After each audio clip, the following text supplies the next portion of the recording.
मंजिल उन्हें मिलती है जिनके सपनों में जान होती है, मंजिल उन्हें मिलती है जिनके सपनों में जान होती है। पंख से क्या होता है, हौसलों से उड़ान होती है। पंख से क्या होता है, हौसलों से उड़ान होती है। नमस्कार दोस्तों, आपके अपने YouTube चैनल लखन वाणी में फिर से स्वागत करते हैं। दोस्तों, ये वीडियो डेडिकेट है सिर्फ और सिर्फ रीट के हमारे प्यारे विद्यार्थियों के लिए दोस्तों, क्योंकि दोस्तों वर्तमान समय में सबसे बड़ी वैकेंसी है राजस्थान की। हम बात करें तो रीट की वैकेंसी बहुत ही फेमस वैकेंसी है, क्योंकि बार बार इसमें कई प्रकार की समस्याएं आ रही हैं, तो विद्यार्थियों को कई तरह से समस्याएं उत्पन्न हो रही है। दोस्तों, इस वीडियो में सारी दिक्कतें आपकी, जो भी आपके प्रश्न हैं दिमाग में, जो भी के डाउट हैं, वो सब कुछ यहां पर हम बहुत शॉर्ट में क्लियर करने की यहां पर हम आपको कोशिश करेंगे। दोस्तों, तो देखिए, जितने भी विद्यार्थी हैं उनके दिमाग में जो सबसे ज्यादा प्रश्न है, या फिर हम कह सकते हैं कि एक उलझन है, या कह सकते हैं कि एक परेशानी है, वो ये है कि वो ये सोचते हैं कि भाई हम कौन सी ऐसी किताब पढ़ें, हम कौन सी ऐसी गाइड पढ़ें, हम कौन सी ऐसी कोचिंग में जाएं कि हमारा सिलेक्शन हो जाए। क्या आप भी यही सोच रहे हैं? क्या आपके दिमाग में भी यही प्रश्न है? बिल्कुल होगा दोस्तों, 100% आपके दिमाग में भी यही प्रश्न होगा। बस इसी को हम समझाना चाह रहे हैं। दोस्तों, सबसे पहले तो हम आपको एक बात बता देते हैं कि आप कोई भी गाइड पढ़ें, इससे कोई फर्क नहीं पड़ता। हां, यह जरूर है कि जो भी आप गाइड पढ़ रहे हैं उसमें आपका जो सिलेबस है, जो रीट का सिलेबस निर्धारित किया गया है, वो संपूर्ण सिलेबस उसमें होना चाहिए। बस इस बात का ध्यान रखना है, ठीक है। जितनी भी गाइड बन रही हैं या कोई भी गाइड निकाल रहा है, चाहे वो नई है या पहले से चल रही है, आपको पता है कि उसमें सिलेबस पूरा आपका है, तो वो गाइड आपके लिए सही है। महत्व की बात यह है कि आपको उस गाइड में याद कितना है, यह है इंपॉर्टेंट बात। आपने कितनी गाइड पढ़ी हैं, आपने कितनी गाइड पढ़ी हैं, यह महत्व की बात नहीं है। आपको उस गाइड में कितना याद है, यह है महत्व की बात। दोस्तों, हमने सिर्फ एक गाइड पढ़ी थी, सिर्फ और सिर्फ एक। हो सकता है आपको विश्वास ना हो, लेकिन हम बिल्कुल सत्य बोल रहे हैं। हमने सिर्फ एक ही गाइड पढ़ी थी। उस गाइड को लेकिन 10-15 बार पढ़ लिया अच्छे से, उसके सारे नोट्स हमने अच्छे से बना लिए, और लास्ट में हम नोट्सों को पढ़ते रहे। उस गाइड को अच्छे से, हर पन्ने को ढंग से अच्छे से पढ़ लिया। हमने ये फिक्स कर लिया, हमारा एक लक्ष्य था कि हम इस गाइड को बार बार पढ़ेंगे, 5 बार, 10 बार, 15 बार, जितना हम पढ़ सकते हैं इसी को पढ़ेंगे, सिर्फ और सिर्फ इसी को पढ़ेंगे। और दोस्तों, हमने सिर्फ एक ही गाइड पढ़ी। हम बात कर रहे हैं जब हमने फर्स्ट ग्रेड की तैयारी की थी तब। कुछ परिस्थितियां ऐसी थी कि हम कोचिंग नहीं जा सके, इच्छा थी कि हम कोचिंग करें, लेकिन कोई परिस्थिति ऐसी बनी कि हम कोचिंग नहीं कर सके। तो हमने ये ठान लिया कि हमें पूरा प्रयास करना है, और विश्वास भी था कि हम निकल जाएंगे। हमारा सिर्फ एक ही लक्ष्य था कि जो गाइड हमारे पास है, इस गाइड को हम बार बार पढ़ेंगे, सिर्फ इसी को पढ़ेंगे, दूसरी गाइड हम नहीं लाएंगे। क्योंकि उसमें दिक्कत होती है जब आपके पास ऑलरेडी एक गाइड है, ठीक है, और आपको पता है कि गाइड कोई छोटी मोटी तो होती नहीं भाई, बहुत मोटी होती है, 400, 500, 600 पेज उसमें होते हैं। तो ऐसा तो नहीं कि भाई एक दिन में आप पढ़ लो, एक महीने में आप पढ़ लो, ऐसा नहीं है। 2-4 महीने भी लग सकते हैं, 2 महीने भी लग सकते हैं, 1.5 महीना, 2.5 महीना, किसी को 3 महीना भी लग सकता है। ये अलग अलग कैपेसिटी होती है हर व्यक्ति की। तो दोस्तों, हमने सिर्फ एक गाइड खरीदी, लेकिन टारगेट एक था हमारा कि इस गाइड को बार बार पढ़ना है, इसमें जो भी कुछ है उसको अच्छे से क्लियर करना है। और वो गाइड थी लक्ष्य की, क्योंकि हमारा लक्ष्य भी एक था और गाइड भी एक थी, नाम था लक्ष्य की गाइड।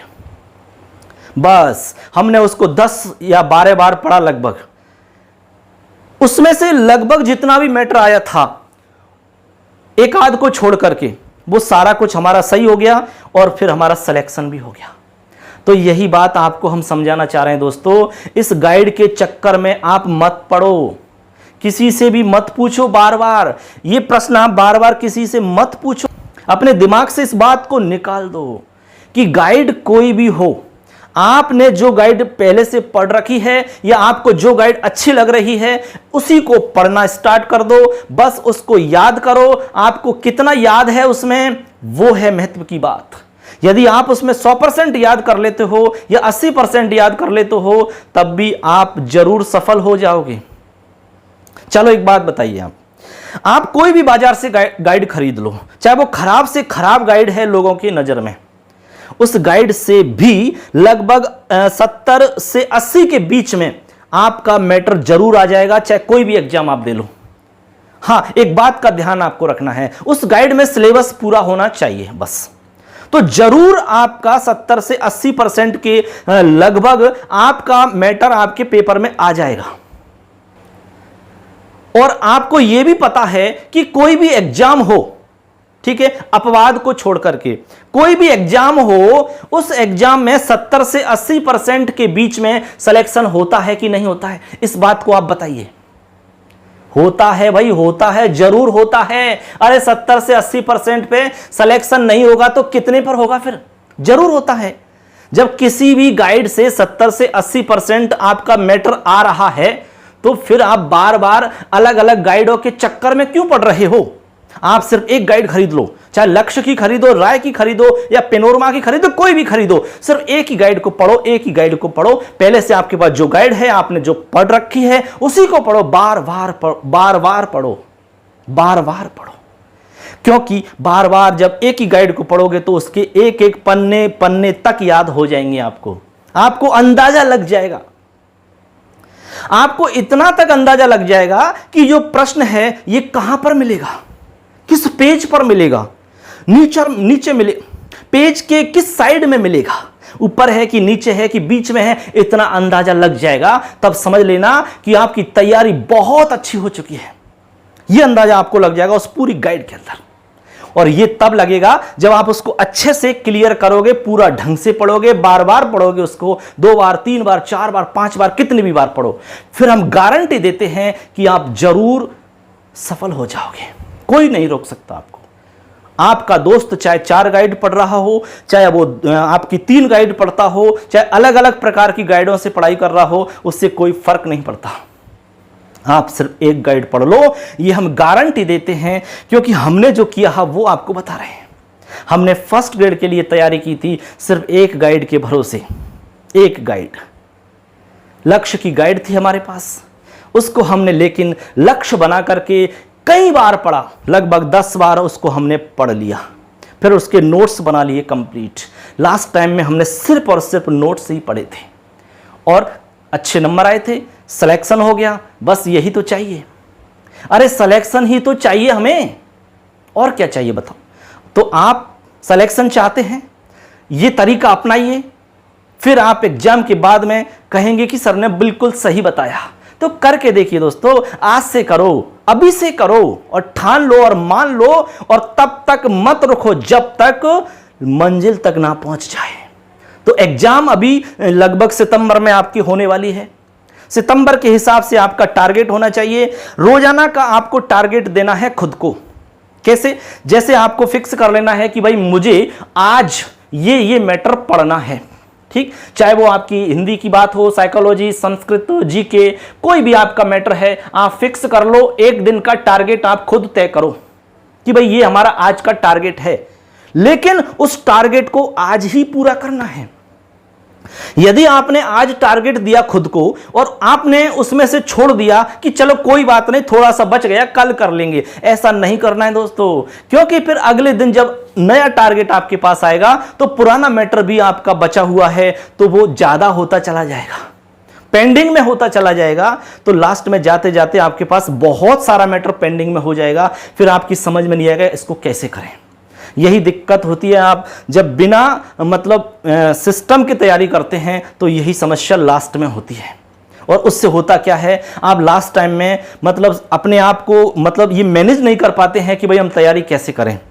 और लास्ट में ये होता है कि आप जो भी कुछ पढ़ते हैं वो सारा का सारा आपका घालमेल हो जाता है, कुछ भी फिट नहीं रहता है सही, यानी कुछ भी फिक्स नहीं रहता है, उल्टा सीधा हो जाता है। ऐसा आपको खुद को लगने लगता है। फिर जैसे एग्जाम हॉल में जाओगे तो आपको अधिकतर चीजें ऐसी लगेंगी कि हम भूल गए, ऐसा लगता है। लेकिन ऐसा तभी लगता है जब आप सिस्टम से तैयारी नहीं करते हैं, उल्टा सीधा आप तैयारी कर लेते हैं। कोई भी गाइड पढ़ ली आपने, कोई भी किताब पढ़ ली आपने, खूब पढ़ते हैं आप, सारा कुछ आपका घालमेल हो जाएगा। अरे उसको व्यवस्थित जमाओ, उसको फाइल बना बना के यहां दिमाग में सेट करो दोस्तों। आप कमरे के अंदर कोई सामान रखते हैं तो जमा के रखो, फिट करके एकदम अच्छे से जमा के रखा हुआ सामान है मान लो किसी कमरे में, तो आप उस सामान में से आराम से ढूंढ के निकाल लोगे। लेकिन उसी कमरे में यदि सारे सामान को फैला दो, फिर आप किसी भी एक छोटे से सामान को ढूंढने की कोशिश करोगे तो आपको बहुत समय लग जाएगा, हो सके वो आपको टाइम पे मिले ही ना। यही स्थिति एग्जाम हॉल में होती है। एग्जाम हॉल में आपके सामने कुछ गिने चुने प्रश्न होते हैं और आपने जो भी मैटर पढ़ा है सब कुछ वो हमारे दिमाग में फैला हुआ है। अब उसमें से आप ढूंढ रहे हैं तो ढूंढने में आपको पता है समय ज़्यादा लगता है, कई बार आप कितना भी ढूंढ लो नहीं मिलता है।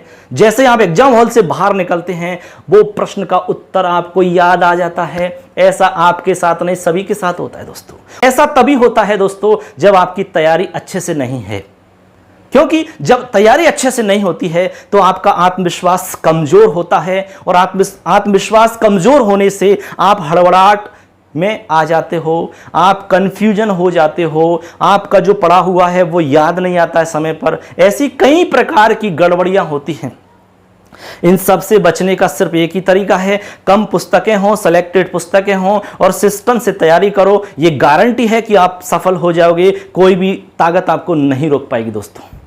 बस आज से अपनाइए, अभी से अपनाइए और तैयारी में जुट जाइए, निश्चित रूप से आप सफल हो जाओगे। लास्ट में सिर्फ आपसे यही कहना चाहेंगे कि खिलते रहो गुलाब की तरह, खिलते रहो गुलाब की तरह, हर गम से रहो आजाद, दुखों का करना पड़े ना तुम्हें सामना, यही है हमारी शुभकामना। शुभकामना, शुभकामना। जय हिंद।